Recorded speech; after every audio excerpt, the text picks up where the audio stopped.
Hallo julle, ek hoop dit gaan sommer baie goed. Ek wil so vinnig met julle gesels vandag oor auto-immuunprobleme. Nou, julle, as jy 'n auto-immuun siekte het of 'n onderliggende auto-immuunprobleem, dan beteken dit is 'n inflammasie in jou liggaam wat nou al jare opbou en dan dit begin by eenvoudige goedjies soos 'n kopseer hier en 'n maagpyn daar en jy weet, dis raak maar eintlik net gewoond daaraan om heeltyd so te leef. Dit voel soos jy raak ouer en jy aanvaar dit as ouderdom en goedjies wat nou maar onderliggend pla. Op die einde van die dag, as jy te lank hierdie goed ignoreer, dan ontwikkel dit in 'n auto-immuun siekte. En dis dan wanneer jou immuniteit nie meer weet wat om te doen nie en hy val jou eie liggaam aan. So ons almal kry dit op verskillende plekke, jy weet, op verskillende maniere. Soos vir my was dit lupus. Ek het amper 10 jaar met lupus gesukkel en myself genees daarvan.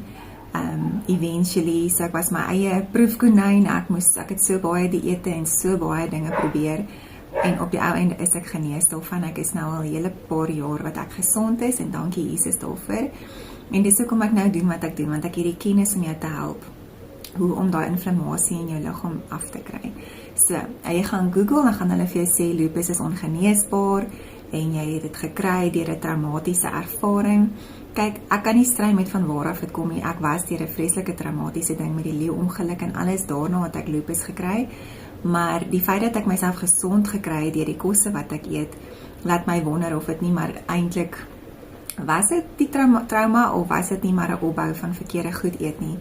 En so ek het soveel goeie testimonies van kliënte wat genees is, wat gesond word van dit wat hulle, jy weet, die inflammasie wat ons aflei, die beter kosse wat hulle eet, en dit is maar basically wat ek doen. So ek leer jou wat se kosse om te vermy, wat se kosse om te eet, wat is goed vir jou, wat is sleg vir jou, sodat daai inflammasie in jou liggaam kan afkom, en stelselmatig dan met tyd raak jy beter en sal jy gesond word.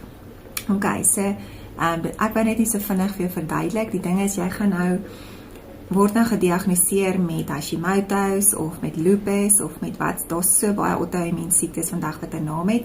Soos ek sê, ons almal word aangeval op 'n ander plek. Iewers waar jy swak is, val jou liggaam, daai immuniteit van jou, val daai deel van jou liggaam aan. Dan gaan jy nou dokter toe en dan moet jy spesifiek behandel word vir daai simptome. Maar baie kere daai medisyne wat ons kry, weer neeweffekte op ander goed en dit los nie die probleem op nie. Jy bly eet wat jy eet, inflammasie in jou liggaam bly hoog en jy kan nie daai auto-immuun siekte uitsorteer nie, en dis hoekom hulle dit sê dis ongeneesbaar. Maar ek sê nou vir jou, volgens